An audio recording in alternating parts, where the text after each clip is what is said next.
तो आइए जो है डुअल नेचर ऑफ मैटर का जो है तो डुअल नेचर ऑफ मैटर का क्वेश्चन आपने थ्योरी कंप्लीट कर लिया है। तो आइए डुअल नेचर ऑफ मैटर का हम लोग क्या करते हैं तो न्यूमेरिकल देख लेते हैं। जो स्पेशली क्वेश्चन जो है पेपर में आए हुए हैं, जो बोर्ड में आया हुआ क्वेश्चन वही हम लोग करके देखते हैं। तो देखिएगा क्वेश्चन कैसा आता है। डुअल ऑफ नेचर का जो है क्वेश्चन किस टाइप का आपके पेपर में पूछता है वैसा क्वेश्चन लेते हैं। तो देखिए क्वेश्चन क्या है, आइए देख लेते हैं ध्यान से। The work done the work function of metal is 4.5 electron volt. ये वर्क फंक्शन की वैल्यू 4.5 इलेक्ट्रॉन वोल्ट है। Find the frequency of light to be use to eject electrons from the metal surface with a maximum kinetic energy कितनी है 6.06 10⁻19 joule. ठीक है, ये हमारा question है। क्या दिया है तो आइए हम लोग देखते हैं कैसे सॉल्व करना। देखिए सबसे पहले क्या दिया है तो वर्क फंक्शन को अगर W या फाई से कहीं कहीं डिनोट करते हैं, फाई से कहीं W से, जिसकी वैल्यू 4.5 इलेक्ट्रॉन वोल्ट है। तो अगर इसको हमें क्या करना है जूल में चेंज करना है तो 4.5 को हमको मल्टीप्लाई करना होगा कितने से तो 1.6 इंटू 10⁻19 से। अब ये जूल में चेंज होगा। ठीक है, तो ये हमने क्या कर दिया, पहले फाई की वैल्यू जो है निकालने के लिए वर्क, ये है वर्क फंक्शन, इस इलेक्ट्रॉन वोल्ट मल्टीप्लाई करके जूल में चेंज होगा। और क्या दिया है इलेक्ट्रॉन का जो मैक्सिमम काइनेटिक एनर्जी है के मैक्स लिखा होता है कि जो वैल्यू है वो कितनी है 6.06 10⁻19 जो है ये जूल आ गई। ठीक है, ये हो गया। अब हम लोग को करना क्या है तो पूछा क्या, find the frequency of light to be use to eject electron.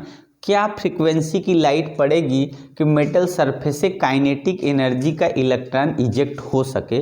तो हम लोग जानते हैं E इज इक्वल टू होता है क्या तो 5 प्लस कितना होता है काइनेटिक एनर्जी हाफ, यहाँ कितना हो गया सीधे सीधे काइनेटिक एनर्जी है तो के मैक्स लिख देते हैं, बस ये काइनेटिक एनर्जी हमारा।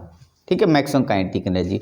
तो अब क्या करना है E इज इक्वल टू लिख देना कितना, इसका मल्टीप्लाई करना पड़ेगा। हम लोग कर लेते हैं इसका मल्टीप्लाई। चलिए तो 16 5 80 जीरो, देखिए 16 5 80 का जीरो 8 कैरी हो गया और 16 यहाँ कितना होगा 16 चौक 32, 16 चौक 32 और 32 और ये हो गया हमारा 32 40 हो गया। ठीक है, 40 यहाँ पे हो गया। ठीक, 16 25 80 हो गया कितना 0 8 करेगा और 16 यहाँ कितना होगा 16 चौका 64। अच्छा 16 चौका 64 और 16 दूनी 32 छोड़ते हैं 16 चौका 64 और 64 में 64 में अगर आप क्या करेंगे 8 ऐड करेंगे तो आपका आ जाएगा कितना 72 आ गया। तो 72 का मतलब 7, अगर यहाँ पे लिखेंगे तो 7। अब देखिए डेसिमल 80 का यहाँ 0 हो गया, यहाँ पे 16 25 80 का क्या 0 8 कैरी हो गया और यहाँ 16 चौका 64 और ये हमारा कितना हो जाएगा तो 72 हो गया।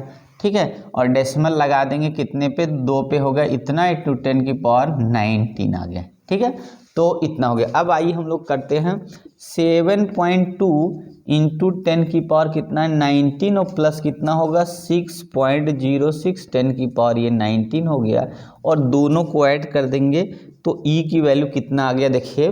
तो यहाँ पे हो जाएगा ये हो गया 6, यहाँ हो गया 2, फिर 0.7613 13.10⁻19 ये आ गया इतना हमारा कितना, ये क्या है एनर्जी आ गई। E मतलब इतना अमाउंट ऑफ हीट सप्लाई किया गया तब जाके इलेक्ट्रॉन निकला। अब देखिए हम लोग जानते हैं कितना, आइए देख लेते हैं E इज इक्वल कितना, जो एनर्जी फोटान की है ये फोटान की एनर्जी है तो फोटान की एनर्जी इक्वल हम लोग जानते हैं h न्यू होता है। तो क्या होता है h न्यू, और हम लोग को पूछा क्या वेवलेंथ E इज इक्वल कितना होगा तो इक्वल कितना न्यू इक्वल कितना होता है तो hc/λ होता है। ठीक है, c/λ, और हम लोग को निकालना है क्या चीज़ तो लैम्डा निकालना। तो लैम्डा इक्वल टू कितना हो जाएगा तो यहाँ पे हो जाएगा लैम्डा क्या बोला है, अच्छा फ्रीक्वेंसी पूछा है तब ठीक है, तब सालिफ निकला है h न्यू हो गया।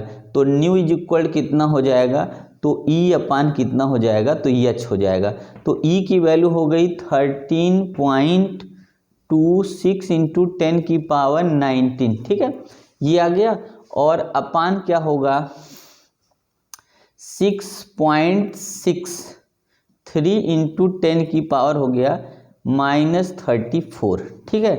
तो फ्रीक्वेंसी किस में देखें यहाँ -34 होता है, तो अब क्या करना है, इसको डिवाइड करिए, ये 2 जा कट जाएगा, ठीक है, कितना आएगा 2 जा, तो 2 इंटू 10 की पावर, यहाँ देखिए ये 19, यहाँ हो गया 19 दूनी 38, मतलब एक तरह से कह सकते हैं कि ये एक 20 हो गया, और यहाँ पे 20 और 15 आएगा 15, इतना जो है आपका मीटर होगा, ठीक है। तो ये आपका पता चल गया, फ्रीक्वेंसी है ना, फ्रीक्वेंसी जो है हर्ट्ज में होती है, तो यहाँ HZ लिख देंगे। आया समझ में, आगे समझ में। देखिए कोई डाउट है तो बताइएगा, तो आप लोग ध्यान से देख लीजिए आपको समझ में आया कि नहीं। तो इस तरीके से क्वेश्चन करेंगे तो आपका क्वेश्चन हो जाएगा इजीली सॉल्व। कोई दिक्कत हो तो कमेंट करके, कोई डाउट हो तो आप पूछते रहिएगा।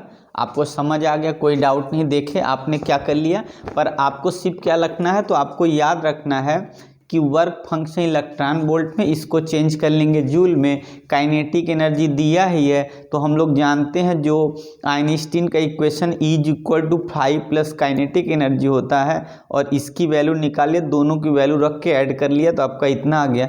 तो E होता है h फोटान, मतलब जो भी फोटान की एनर्जी होती है ये प्लांक कांस्टेंट h होती है, तो न्यू कितना हो जाएगा यहाँ से, तो E होता है h/E/h हो जाएगा, और E की वैल्यू रखें और H की जो कांस्टेंट होता है उसकी वैल्यू 6.61 10⁻34 से डिवाइड कर देंगे, आपका 2 × 10⁻15 हट जाएगा। तो आपने देखा, कोई डाउट है तो आप जरूर बताइएगा, ठीक है। तो आप लोग ध्यान से देख ले। चलिए हम लोग नेक्स्ट क्वेश्चन लेते हैं।